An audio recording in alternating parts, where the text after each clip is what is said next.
su Biblia, yo lo voy a leer para todos.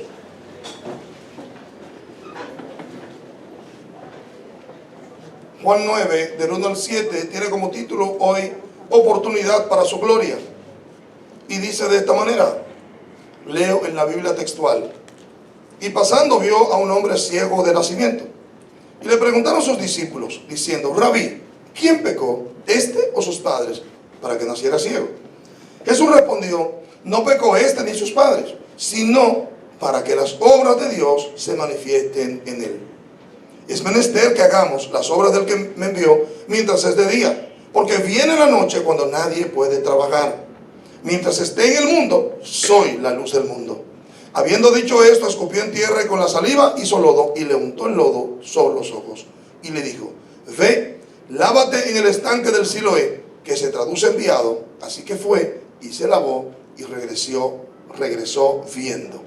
Padre, gracias, tu palabra, Señor, el leerla, el poner el corazón en ella nos bendice, nos ilustra, nos forma, nos ayuda. Concede, Señor, que los oídos, Padre, dispuestos esta mañana sean edificados y que todos seamos bendecidos conforme a lo que tu palabra hace, que solo es bendecir. En el nombre de Jesús, amén y amén. Tome su asiento. Oportunidad para su gloria.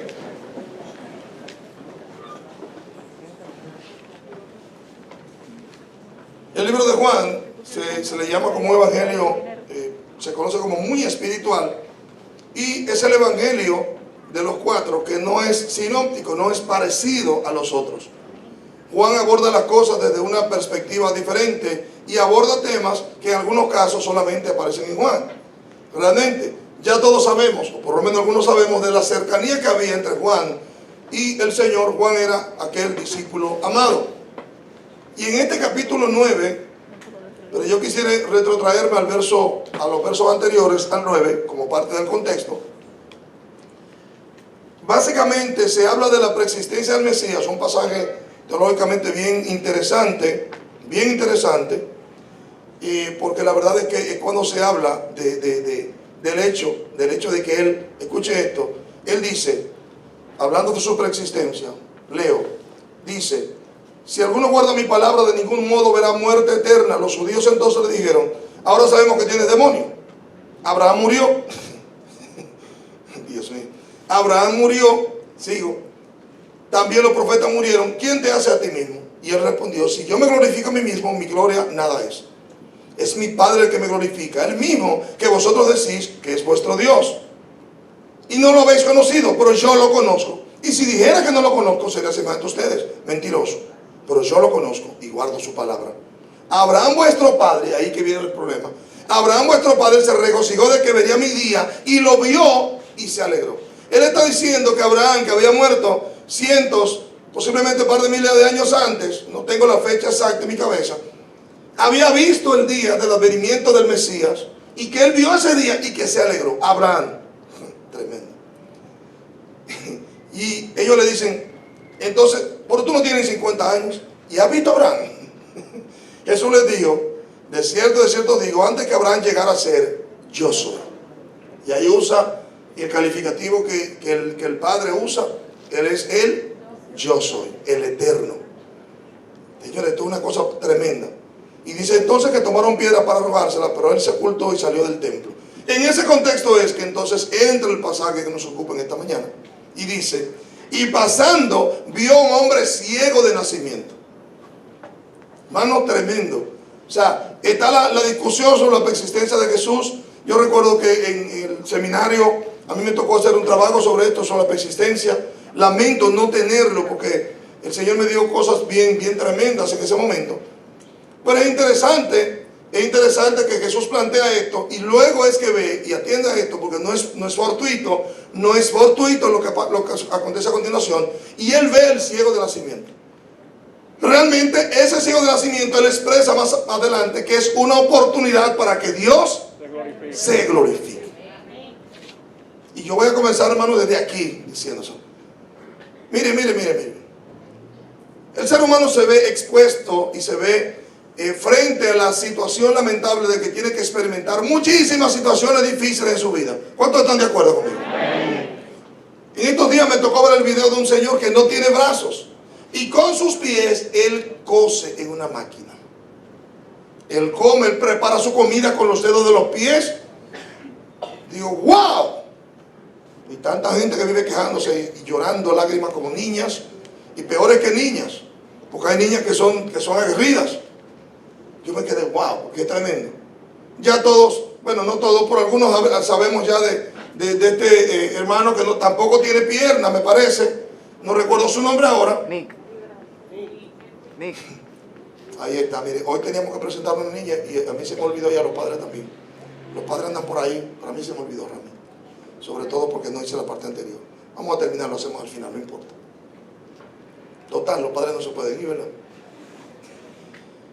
Fíjese, o sea, este hombre, yo no recuerdo su nombre, que es un escritor y da conferencias a Tebas del mundo entero. Es una oportunidad de Dios glorificarse. Ahora yo creo que usted piense en sí mismo, en su condición personal. A veces nos quejamos porque nos falta esto, aquello o lo otro. A veces tenemos, mire, ahorita cuando oramos yo me puse la mano en la espalda porque tengo una situación producto de la hernia, y es que lo estoy haciendo ahora porque estoy realmente ejercitándome, pero normalmente eso me da cierta dificultad porque el nervio afecta. Pues yo quisiera que Dios me sane de eso para no tener esa dificultad de levantar el pie.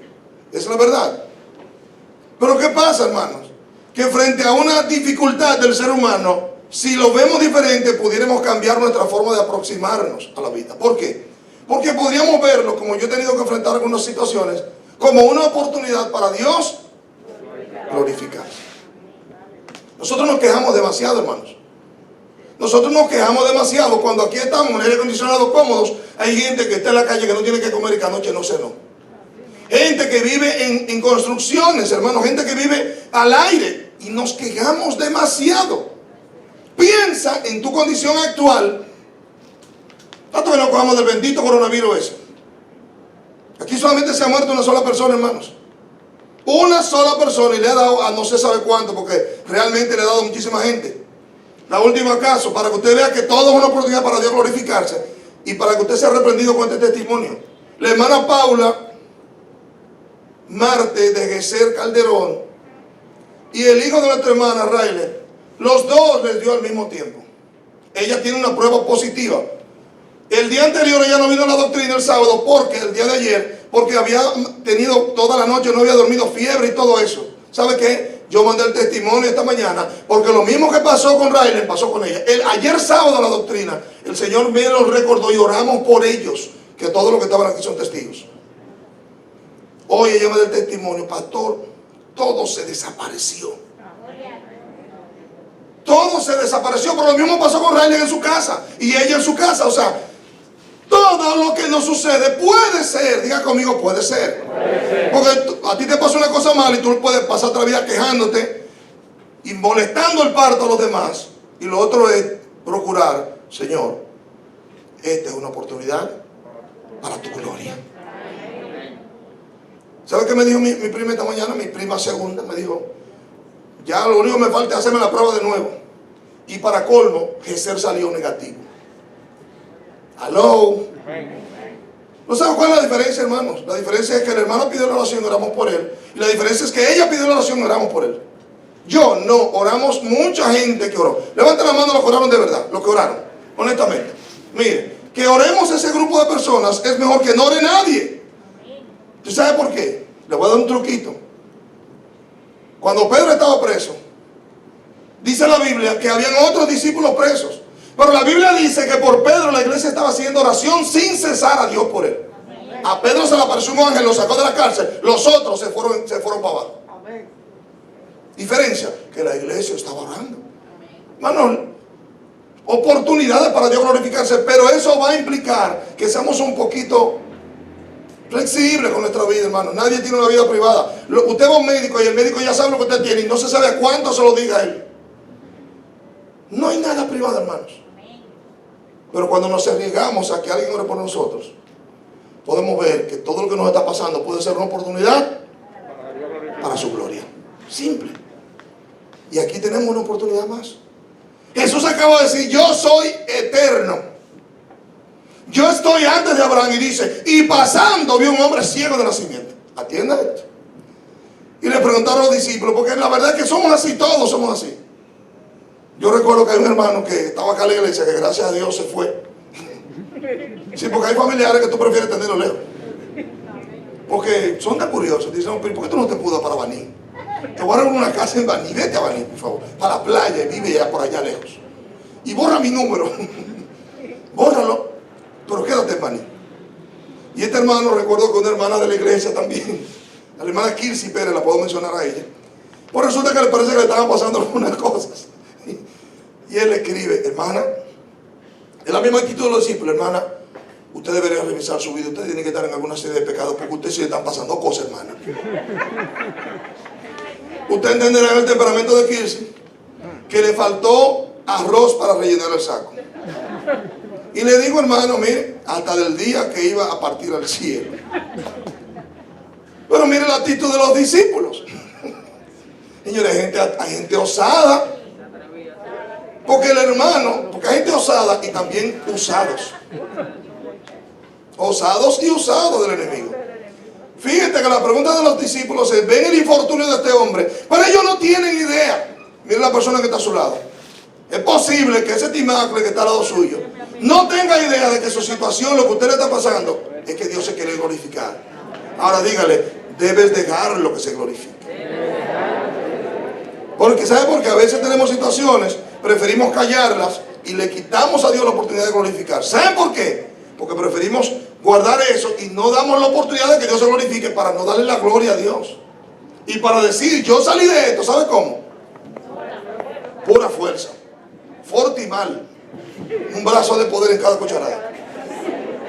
O sea, pero lamentablemente el orgullo nos visita de esas maneras. Los discípulos que son como nosotros dicen al Señor, tú eres tigre, estás desbaratado. Vamos a hacer una pregunta a ver si es la que tú sabes. Rabí, entonces viene con el cuento de maestro. Rabí, ¿quién pecó? ¿Este o sus padres para que naciera ciego? Se asumía lógicamente que su ceguera podría ser resultado de que los padres cometieron un pecado X. O sea, nosotros asumimos de manera natural que el infortunio de alguien es porque está en un bendito pecado. De manera natural. Ahora yo debo decir mi parecer como parte de los discípulos. Yo creo que cuando a una persona se ve que le suceden una serie de cosas, él podría revisar en lo personal, ven acá, ¿qué puertas, cuando son cosas que son fuera de lo natural, qué puertas yo he podido abrir que le ha dado tal cabida, tal potestad a Satanás? Pensemos en Job, que no había abierto más que una sola puertecita, que él tenía temor de que a sus hijos le pase algo, lo único. Job era una fiera, un hombre temeroso de Dios, recto, apartado del mal, un hombre excepcional, pero tenía un detallito, tenía. Ahora revísese usted con sus temores, porque el temor lo único que atrae son demonios, La fe atrae ángeles, el temor atrae demonios y empiezan a hacerte muchos desórdenes. Usted puede perfectamente revisar su condición. ¿Qué ella pudo haber hecho? Que pudo haberme producido esta serie de eventos, como le pasó a Kirsi. Yo no sé si Kirsi estaba en pecado, pero el hermano por lo menos se lo preguntó. Lo que sí yo sé es que todos aquí sabemos cuando estamos pecando, ¿sí o no? Sí, ok. Entonces fíjese que la actitud es normal, es humana. Ahora, lo próximo es que yo no digo en el momento que nos acontecen las cosas, pero sí pienso que luego que las cosas pasan, cuando nos podemos asentar, cuando podemos razonar, pensemos, wow, no le estoy pasando bien, tengo un problema en la vista, tengo un problema de esta situación, me dio tal cosa, pero esta es una buena oportunidad, Padre. Y si tú te glorificares con esto, como hizo la hermana, que oró para no tener que ir a un hospital, porque hay gente que después de ir a un hospital se murieron, porque fueron y se infectaron de otra cosa. Había un problema, los médicos le dijeron que tenía que hacer esa cosa de que para siempre. Bueno, y ella es un clamor, Padre, glorifícate. Usted ve que es ver las cosas de forma diferente. Mientras los discípulos están pensando en pecado, Jesús lo que tiene en las manos es un milagro terrible en las manos. Y usted verá hasta dónde lleva esto. O sea, nosotros podemos verlo de la misma manera, hermanos. Yo he tenido mucha experiencia que pudiera contarles al respecto. Pero tuve un accidente una vez, recuerdo que con la persona que tuvo el accidente, yo le dije, mira, yo estoy cerca, estamos cerca del hospital, ¿cómo se llama esto? De la Plaza de la Salud. Creo que era donde yo estaba con él. Vamos inmediato. Porque realmente yo admito que aunque yo frené el vehículo, frenó y como quiera le golpeó. Haya tenido él o no, yo fui que lo golpeé por detrás. Digo, no, tranquilo, el niño está bien, no hay ningún problema. Bueno, pues dame saber, me dio el número, dame saber cuál es tu seguro, que te voy a pagar la diferencia, lo que tú pagas de asunto, ¿cómo se llama esto? De anticipo, qué sé yo, ¿cómo se llama eso? El deducible. Porque parece que es con los dedos, deducible. Tremendo, oye, señores, la unción es terrible. Yo siento una unción poderosa de chistes malos hoy. Digo, dime cuál es el deducible, te lo voy a pagar porque yo sé que soy gran responsable del asunto. ¿Sabe qué pasó, hermanos? Yo fui tan transparente con este hombre que hablamos varias veces. Yo conocí aspectos de la vida de este hombre y él nunca me habló del bendito tema. Yo no, tranquilo, yo tengo un seguro de ley, yo no tengo que pagar deducible, que sé yo cuánto. Nunca el hombre me requirió para nada. Pero ¿sabe qué fue lo que yo creo que Dios honró? Fue mi actitud en el momento. Eso pudo haber terminado en una discusión, pero yo en mi ánimo no estaba en discutir, yo estaba en asumir simplemente mi culpa, mi responsabilidad y tratar de que el nombre del Señor sea lo menos lesivo posible. No sé si alguien me está entendiendo. Cuando tú piensas que con lo que te pasa puedes glorificar a Dios, Dios puede ser glorificado. Pero el primero que tiene que creerlo, ¿sabe quién es? Usted mismo. Se nos informó un muchacho, es una oportunidad para glorificar a Dios. Me botaron del trabajo, es una oportunidad para que Dios se glorifique. Entonces empezó un negocio. Aló. Ay, ahora te llevo a conseguir trabajo, pero no sea tan estrecho. Pídele al Señor, Señor, pero mira, yo tengo tales habilidades. Pon esas habilidades en la mano del Señor y deja de ser un número en una empresa y conviértete tú en un empresario, por decir algo, que puede ser incluso como tan sencillo como vender empanadas. Eso es una empresa. Aló. Y que produce. Entonces, es simplemente que tú tengas los dotes y le digas, Señor, glorifícate con esto, en esta dificultad que estoy teniendo. ¿Alguien me está entendiendo aquí, hermanos? Entonces, fíjese, los discípulos sin duda piensan que los padres cometieron un pecado X. Pero también asumo lo siguiente, que ofender el mundo espiritual, el pecado, podría tener consecuencias naturales en los hijos. Aló. Estamos hablando de que yo cometo un pecado contra Dios y puede haber un resultado, lamentablemente, que mis hijos lo puedan heredar como este ciego. Un ejemplo malo, y es que si un padre usa drogas, hermanos, su hijo podría cargar con algunas de las consecuencias. ¿Cuántos están claros en eso? Yo no puedo decir ahora que es el pecado de usar drogas, no, es la droga per se, que produce daños en la genética de la gente y que los hijos pueden salir con problemas. Yo no puedo decir que sea producto del pecado. ¿Por qué? Porque la verdad es que Dios nos perdona el pecado. ¿Cuántos están claros en eso? Dios nos perdona el pecado, hermanos. Pero he visto de personas que han usado drogas y que sus hijos se han cargado con algunas consecuencias. Cuando veamos el infortunio de alguien, no sea simple pensando que la persona está en pecado. Levanta un poquito la mirada, deje de pensar en estrecho, abra su mente y piense, wow, qué oportunidad tiene Dios para glorificarse. El infortunio no va a llegar como quiera, hermanos. Hay personas que frente al infortunio se tiran de un puente. Otros frente al infortunio se ponen una soga. Otros se beben un veneno. Supo una cosa terrible que pasó en San Cristóbal hace unos meses, el año pasado, donde un motorista tenía una hija enferma, lo detienen en el puente, los AMETS, y le toca a una persona sin cerebro y le dice, mira, voy con una medicina que mi hija está enferma, y no quiso. ¿El tipo qué hizo? ¿Sabe qué hizo? Se tiró del puente. La hija enferma y él muerto. Porque hay gente que frente al infortunio, el diablo le da opciones y ellos la toman. ¿Cuántos están aquí, hermanos? Yo me imagino la mentalidad de ese amén, cómo debe estar frustrado. Claro, por bárbaro. Porque compadre, usted es un ser humano, mire las pruebas y deje de estar buscando cuarto y haga lo que tiene que hacer, deje a ese hombre irse. Digo, tú no me quieres ahí. Se tiró del puente. Cuando yo supe eso, me dio una indignación horrible, pero es para que usted vea que frente al infortunio, algunas veces tenemos una decisión, pero yo le estoy hablando a gente de Dios. Yo no digo con esto que el que se tiró del puente no era de Dios, no. Él pudo ser bien un evangélico, déjeme decirle. ¿Cuántos están claros en eso? Pudo ser un evangélico que se le acabó la fe con ese amén, se saltó. Y se cansó de tanta prueba, no entendió que Dios tenía una salida extra y él tomó su salida. Y yo no juzgo eso, no lo critico, hermanos, porque cada uno actúa dependiendo del nivel de fe que tiene. Así que procuremos no evaluar, no criticar las decisiones, las acciones de otros, sus resultados, porque no sabemos qué es lo que realmente está pasando. Muy bien. Mira una respuesta al hecho de que este hombre naciera ciego. Éxodo 4:11 dice: Jehová le respondió a Moisés: ¿y quién ha dado boca al hombre? ¿O quién hizo al mudo y al sordo, al vidente y al ciego? No soy yo, Jehová. O sea que ese ciego, ¿sabe quién lo hizo? Dios.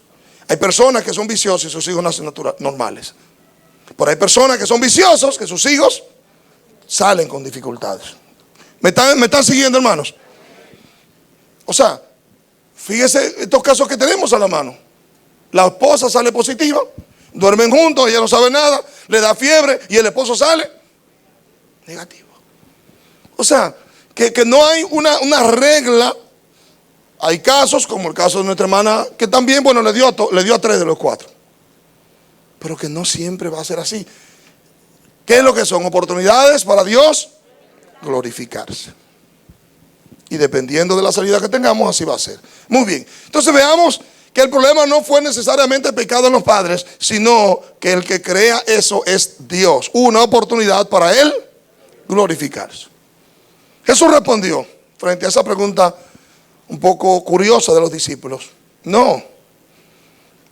O sea, ¿por qué tú vas a pensar que un tipo ciego fue que pecó él o que pecaron sus padres? ¿De dónde te sale eso?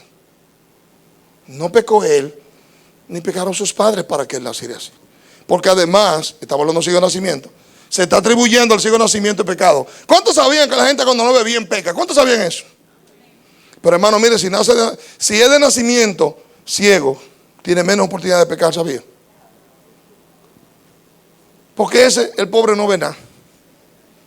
No ve ni el afro de Lorena, no tiene oportunidad de pecar. Sí, porque hay gente que va a criticar el afro de Lorena. Y otros tienen envidia y lo critican por envidia, porque su cabello es un cabello lambío y no se pueden hacer afro. Porque así es la vida. Así es la vida. Pero el que está ciego, hermano, completo, él tiene menos oportunidad de pecar. Pero ellos le están atribuyendo pecado a él o a los padres. Escuche esto. Me encanta, porque este es un hombre con propósito. Jesús acaba de manifestar su eternidad. Yo soy antes que Abraham. Y esta es una oportunidad para él manifestar que era, hermanos, el top, el plus, el ultra de todos con este caso. Dice Jeremías 31:29: en aquellos días no dirán más: los padres comieron las uvas agrias y a los dientes de los hijos tienen la dentera, sino que cada cual morirá por su propia maldad. Los dientes de todo hombre que coma las uvas agrias tendrán la dentera. Atiendan esto.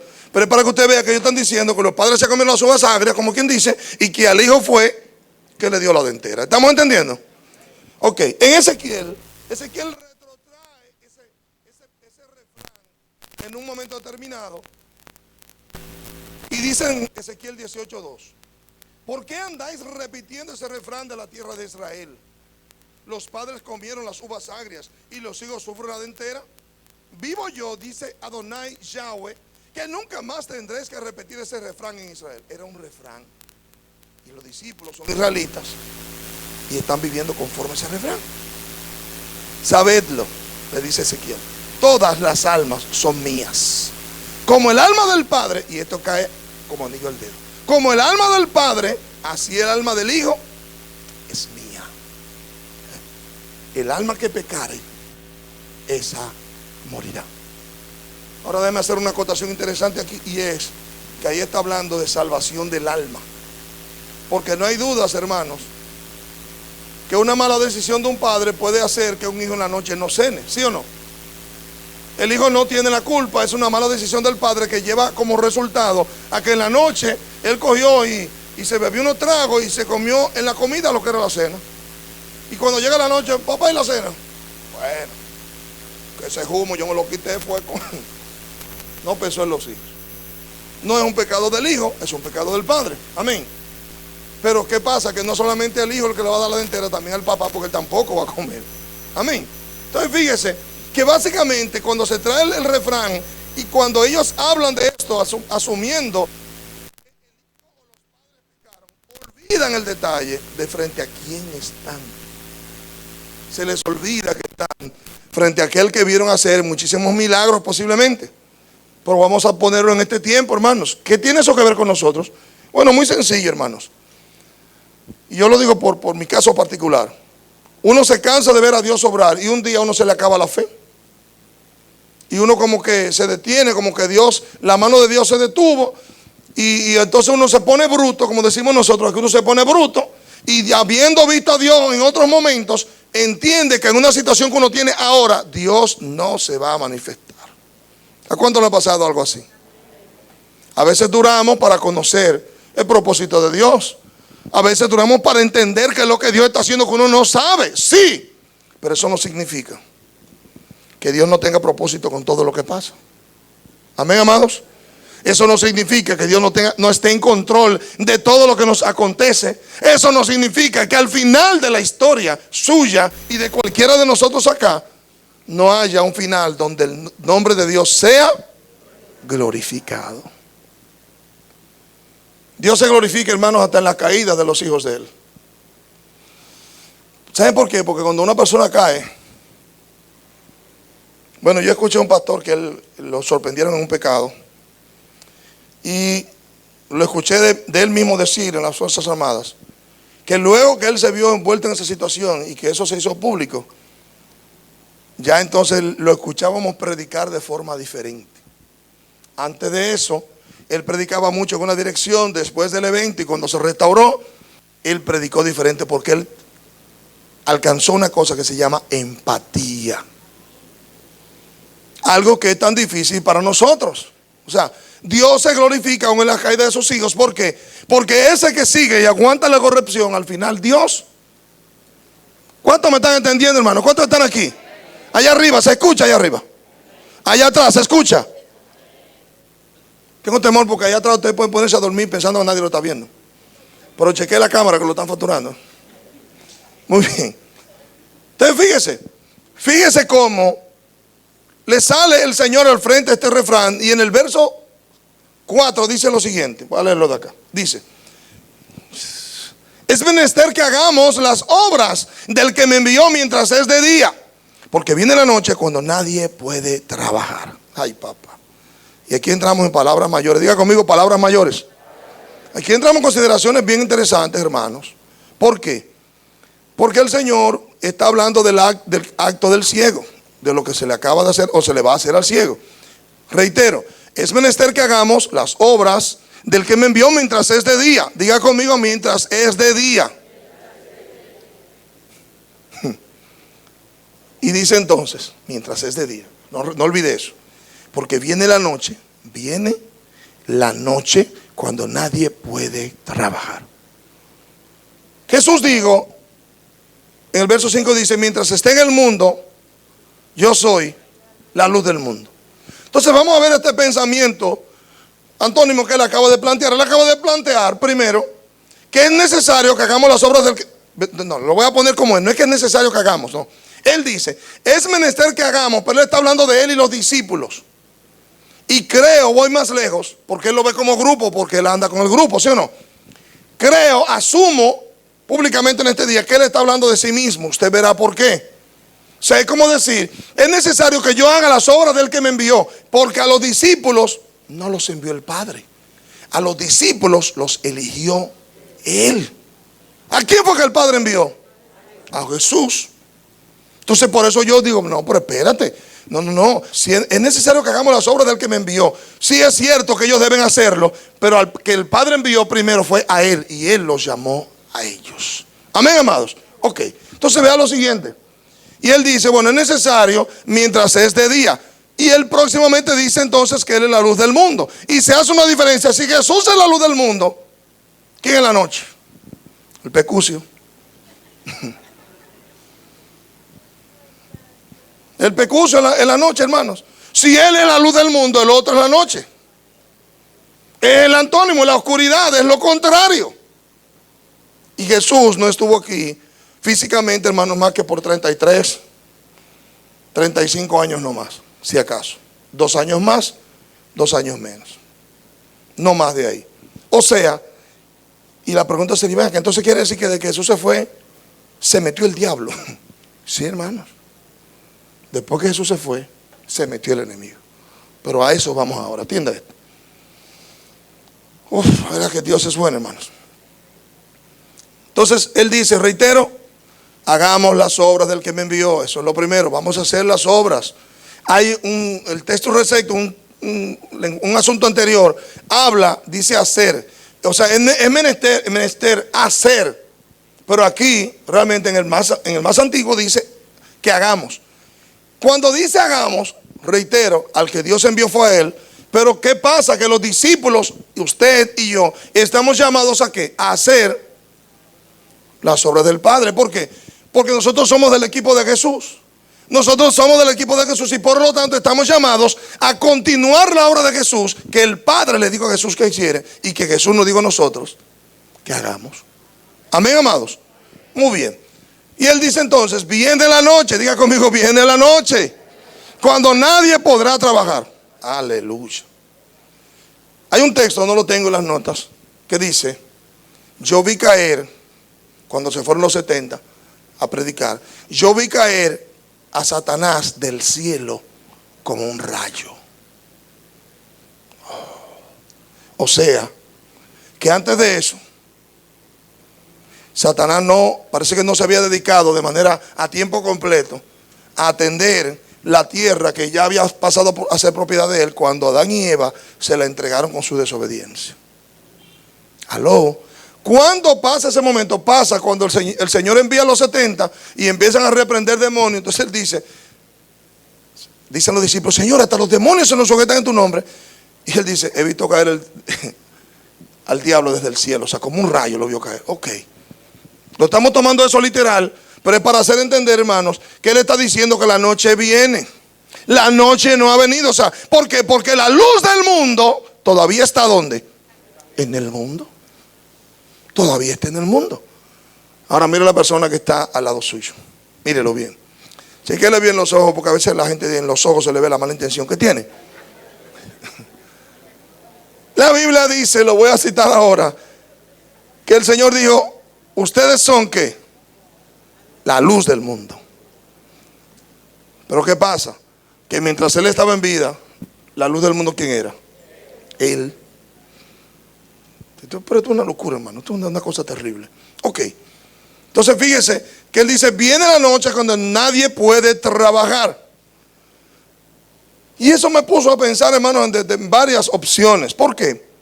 Porque Él dice que viene la noche que el enemigo, la muerte se va a manifestar. Y la muerte como un aliado de Satanás, como aquellos que le infligieron a Él en la cruz, entendiendo que con la muerte lo estaban venciendo. Amén. Y dice, viene la noche, me viene la muerte. Viene un momento de oscuridad sobre la tierra. Y nadie puede trabajar cuando está de noche. Sabemos que ahora la gente trabaja de noche, pero es auxiliado ¿de qué? De luz artificial. ¿Sí o no, hermanos? De luz. Ni los motoconchos trabajan de noche, porque lo que hacen es quitarle los motores. O sea, fíjense que la noche es un obstáculo para trabajar. Y es luego de eso que Él establece que nosotros somos la luz del mundo. O sea, está bien, sobre el mundo sobrecayó la gran oscuridad, pero nosotros seguimos iluminando con nuestras vidas donde quiera que estamos. Seguimos iluminando con nuestras vidas porque somos los focos de Jesús. Y cuando yo pienso y veo a la jovencita de la danza, que sobre ella está la misma palabra, ellas son la luz del mundo. Esas niñas dependiendo del comportamiento malo o bueno que puedan tener, podrán iluminar u oscurecer los lugares donde Dios las ponga. En el barrio, en la escuela, en todas partes. ¿Por qué? Porque ellos tienen una responsabilidad, aunque no lo entiendan, no lo sepan o no quieran. Si son cristianos de verdad, ¿son qué? Luz del mundo. Esa es la realidad. ¿Qué es lo malo? Que vemos en las iglesias muchos malos ejemplos. En estos días vino a mi mente precisamente una danzarina. Yo le tengo mucho aprecio a ella y a su familia. Pero resultó que la muchachita, la mamá se aparta. ¿Y luego qué hizo la hija? Se apartó también como buena discípulo. Yo no tengo, hermanos, no quise comunicarme con ella, no encontré su número porque de verdad pienso, wow, ¿qué será de esa niña? Que la vimos danzando en la iglesia con una gracia tremenda. Tal vez envuelta en oscuridad en el mundo. ¿Por qué? Porque se despegó de la luz que es Jesús. ¿Cuántos me están siguiendo, hermano? En la noche nadie puede trabajar para Dios, no. En la noche trabajan, hermanos. Fíjese que los negocios que son de noche normalmente son negocios de pecado. Todo lo que ocurre, hermano. Y por colmo, tal vez por eso es que hay parejas que prefieren dejar la luz prendida. Aunque no sea pecado la relación. Tal vez será por eso. Le da miedo la oscuridad, no sé. Pero la verdad es que los negocios que se desarrollan de noche, hermanos, generalmente no son lícitos. Lo que implica entonces que como de noche nadie puede trabajar, entiéndase, de la parte mala del trabajo, es como diciéndonos a nosotros, no hagas cosas de muerte, procura solo hacer ¿qué? Cosas que produzcan vida, que sean luz. Muy bien, gracias, hermano. Entonces, dicen finalmente, mientras esté en el mundo, soy la luz del mundo. Y ahí, voy a mis notas, es cuando el Señor nos trae los textos al respecto. En Juan 8:12 dice, de nuevo pues les habló Jesús diciendo, yo soy la luz del mundo. El que me sigue no andará en tinieblas, sino que tendrá la luz de la vida. ¿Qué era Jesús? La luz del mundo.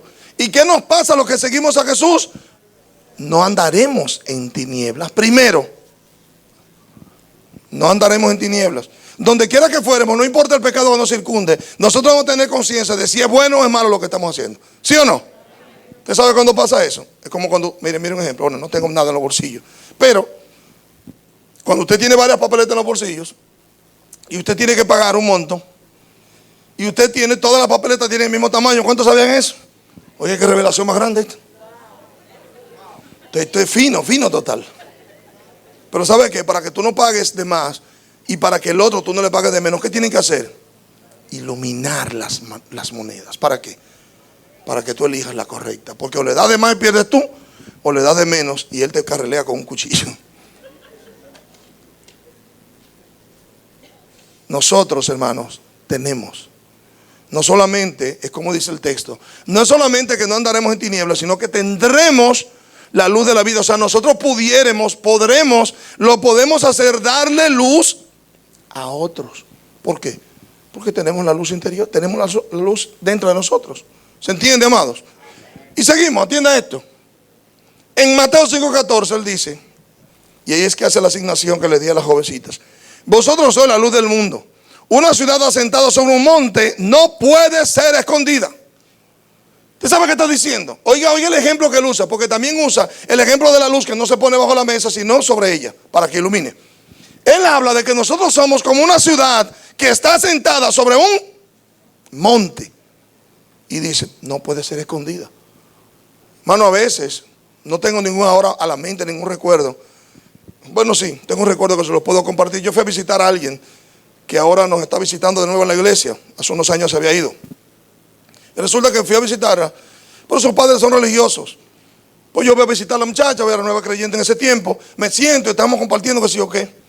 Y cuando yo me fui, ella le dijo, el papá le dijo a la joven, es que yo no se di cuenta, que yo no me di cuenta, yo me di cuenta que él es evangélico, sí.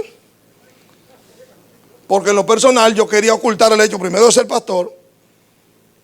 Yo no quería mostrarme como pastor porque que no me convenía en el momento, porque el papá es un religioso de otra corriente.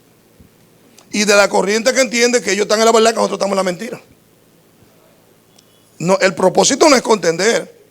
El propósito era visitar a la muchacha, saber dónde vive, en ese proceso de acercamiento. Y eso fue lo que él le dijo a ella. Él cree que tigre, él cree que yo no me di cuenta que él es evangélico. Una ciudad asentada sobre un monte no se puede esconder. Aló. Y si tú estás escondido, posiblemente no has escalado, porque debieras estar en lo alto, en un monte.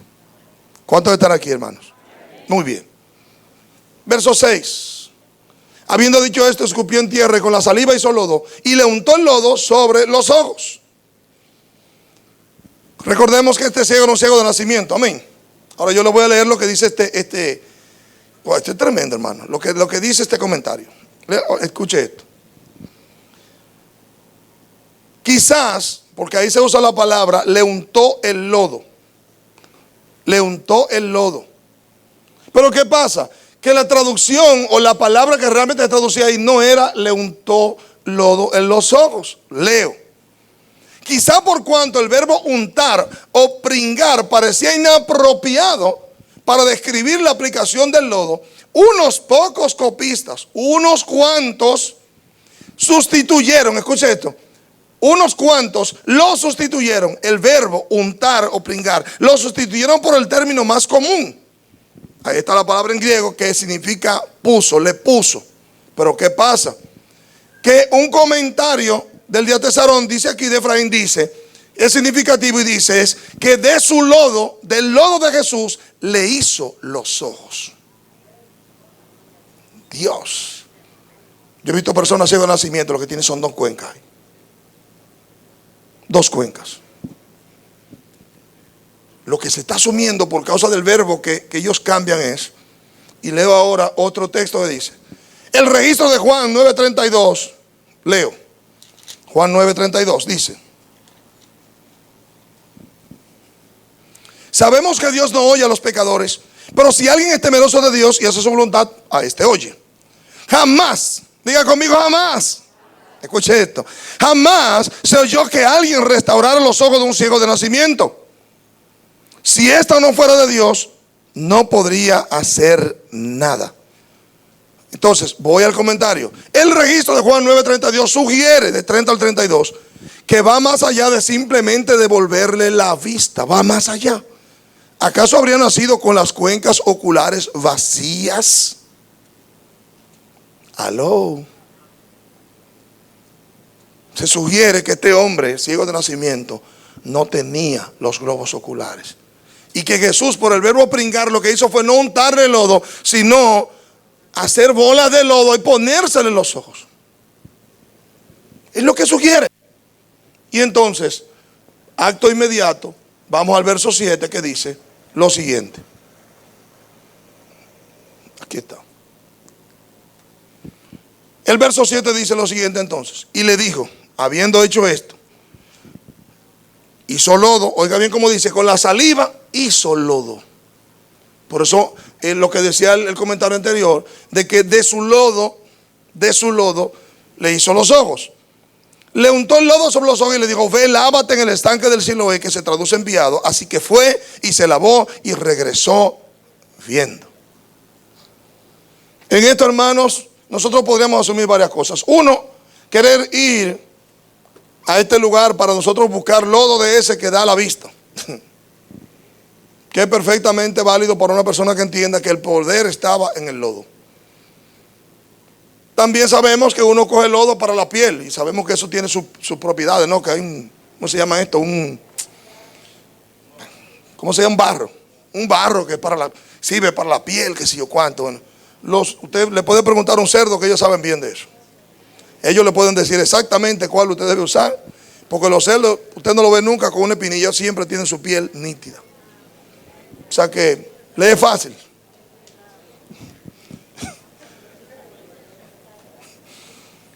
Ay, santo. ¿Sabe qué me llama poderosamente la atención aquí, hermanos?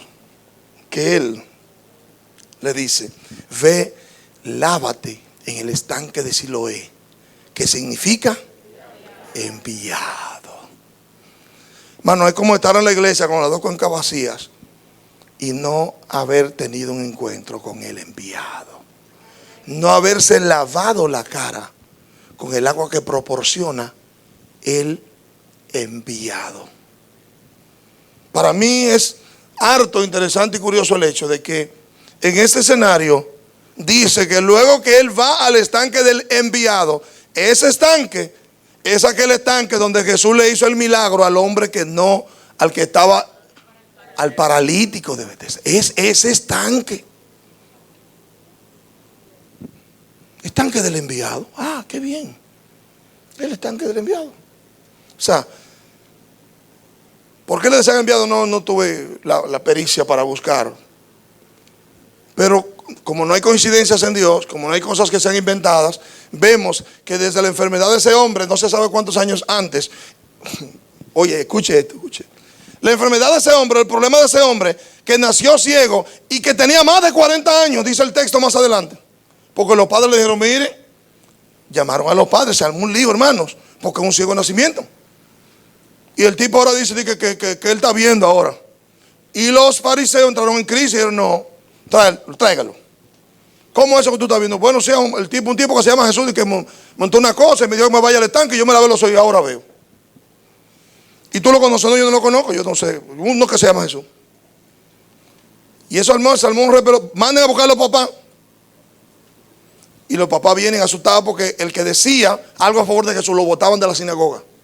Era como que lo botaran de la iglesia. Aquí no vuelva más y lo quieren, no me dejen entrar ese hombre ahí, esa pareja. Y los padres hábilmente dicen, no, espérate un momento. Él tiene edad suficiente, pregúntenle a él. Nosotros no sabemos de eso. Ahora, lo que sí sabemos es que él era ciego porque dijo nosotros. Pero él tiene edad y nosotros no sabemos, nosotros no estábamos ahí. Nosotros estábamos en un resort y llegamos este fin de semana y ya estaba hecho el milagro. Señores, lo interesante de esto es que ellos finalmente, el ciego, que parece que era medio osado, medio atrevido, le dice, pero cuidado si ustedes quieren hacerse discípulos de Jesús también. Ustedes sí preguntan, no lo he dicho varias veces ya. O ustedes no entienden, ustedes son chinos. Yo escuché que le dijo claramente, ustedes son chinos. Yo lo estoy hablando en español, que fue, mano, y se armó un tremendo despelote, al hombre lo sacaron inclusive del sitio.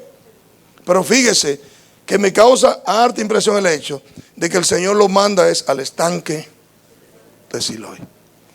Nosotros podríamos tener muy buenas iniciativas, muy buenos deseos de hacer cosas, pero por lo visto ese lavamiento del agua por la palabra, y lo digo para personas no creyentes primero, ese lavamiento del agua por la palabra es necesario para que seamos luz y para que veamos bien.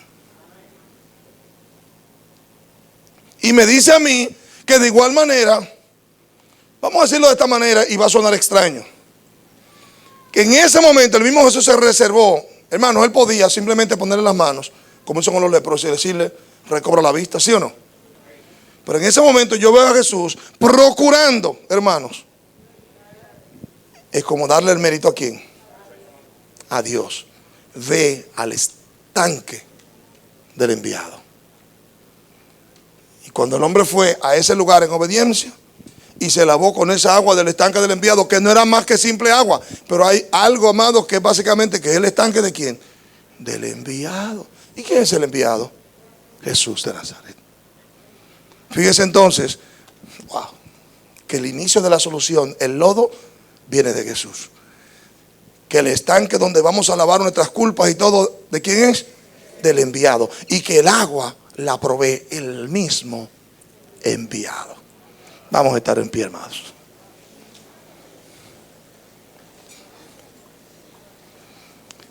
Queda de nosotros, de verdad, el entender. Hermanos, esto elimina la individualidad. La elimina. ¿Sabe por qué? Me encanta, porque el Señor usa un término plural cuando dice hagamos la obra del que me envió. En la otra Biblia dice es necesario hacer. Aquí dice hagamos. Él nos incluye como parte del trabajo que habría que hacer. Y al final termina, lo que él podía hacer solo, no lo hizo solo, lo hizo y usó el estanque y usó el agua del estanque para concluir la obra. ¿Cuántos me están entendiendo? En este proceso, y déjeme decir algo que es de verdad vital. En este proceso, todos somos importantes o útiles hacia los demás. Todo dependiendo de si nosotros queremos glorificar a Dios. Usted no se puede imaginar la edificación que hay entre nosotros cuando nos dejamos usar. No menosprecie a los demás, no menosprecie a los hermanos, no menosprecie la oración de los hermanos, porque esto que acabamos de ver es un milagro de verdad. Hay gente que, le dio su coronavirus y se quedaron callados. Perfecto, quédese callado si quiere. Pero los que han pedido la oración, Dios ha obrado más rápido. ¿Por qué? Porque y si ese virus no es para muerte, sino para que Dios sea glorificado. Y si ese virus no es para que tú dures 6 meses en tu casa, quédate en casa, sino para que Dios sea glorificado. Pero es que nos falta, hermano, nos falta, o más, nos supera el individualismo, nos supera el ego, nos supera el orgullo. Porque la verdad es, hermano, mire, a mí me han hablado personas que digo, wow, gente incluso que no son de la iglesia, en momentos muy cruciales. Y entonces me he dado cuenta, wow, qué necesitados somos los unos de los otros. Yo agradezco lo que han orado por mí cuando lo he pedido, porque no lo hago siempre. No lo hago siempre. Y usted dirá, ¿y por qué, pastor? Bueno, porque yo sé que hay cosas que yo debo pasarlas primero para entonces poderle ser a ustedes de edificación. Esa es la verdad, hermanos. Yo lo que sí entiendo es que si yo hubiera tenido o encontrare solución a alguna de mis cosas en otras personas, yo lo preferiría. Pero me he dado cuenta que hay cosas que yo tengo que hacerlas obligado, que Dios no me permite salirme de ahí. Suena cruel, pero para mí, aunque en el momento no me guste, pero luego lo disfruto. Porque en última instancia vivimos para que Dios sea glorificado. Ese es el propósito de la vida, hermanos. Hemos sido creados para la alabanza de la gloria de su gracia, para su alabanza, para que la gente alabe a Dios a través de nuestras vidas. Lo que le digo es no pase cosas innecesarias. Piense que Jesús pudo haberlo hecho solo y lo hizo a través de otros. Nos incluyó a nosotros. Amén. Voy a hacer un llamado a aquellos que no son creyentes todavía. Hay una realidad y es que, reitero lo que dije ahorita, usted posiblemente ha intentado muchas cosas por su fuerza, muchas cosas por su propia mano. Pero recuérdese que el que sigue a Jesús no andará en tinieblas y tendrá la luz de la vida. Si usted se convierte en una luz de Jesús donde quiera que usted va, donde quiera que usted fuere. Tal vez usted ha intentado buenas cosas, tiene buenas intenciones en su corazón, tal vez tiene buenos deseos, pero ¿sabe qué? Mientras usted no vaya al estanque del enviado, usted se va a quedar en lodo. Si este hombre no obedecía a Jesús, su obra no iba a ser terminada. Y la Biblia dice que en Jesús es que nosotros estamos completos. Yo quiero hacer una invitación a los que no son creyentes hoy. A algunos de ustedes que les gustaría hoy, en este momento, decidir entregarle su vida a Jesús para que Él complete la obra. Él la pudo haber hecho en su casa, pero no, decidió dejarlo con su situación hasta el día de hoy. Porque a Él le interesa que la gloria sea de Él. Si lo hace usted por allá, sin ayuda de nadie, es mérito personal.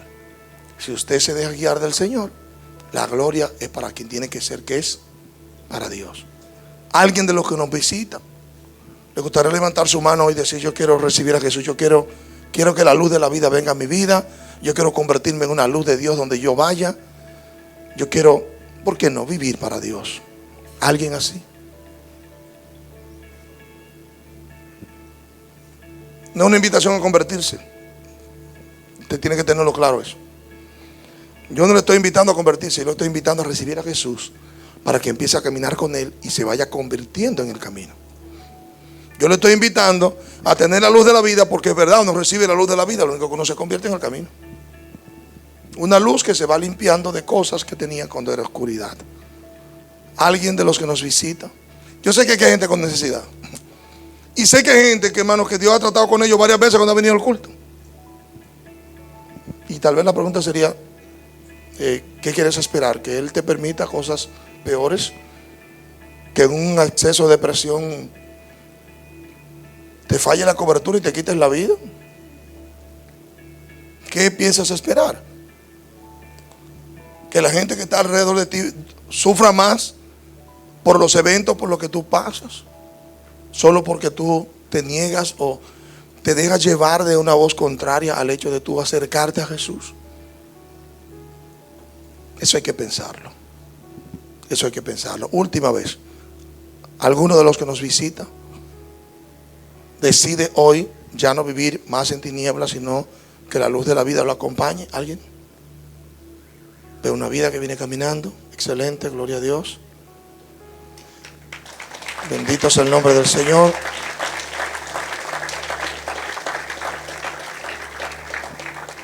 Por favor, hermano Carlos, vengan pasando, por favor. ¿Cuál es el nombre de la dama?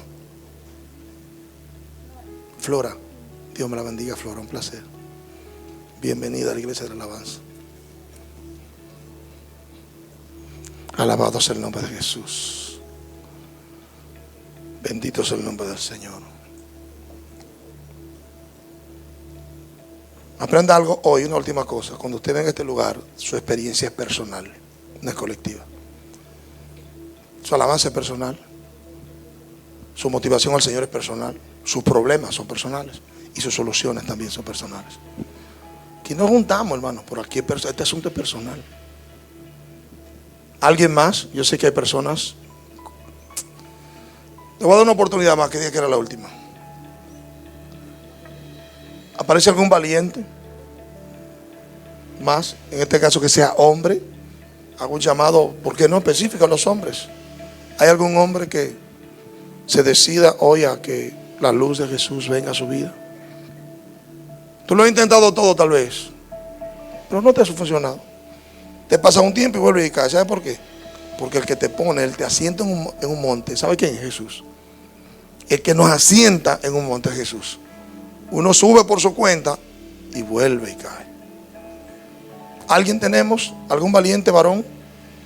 ¿No? Muy bien, no tenemos valiente varón. Déjeme dar gracias para pasar a otra cosa. Puede sentarse, por favor. Padre, yo te quiero dar gracias.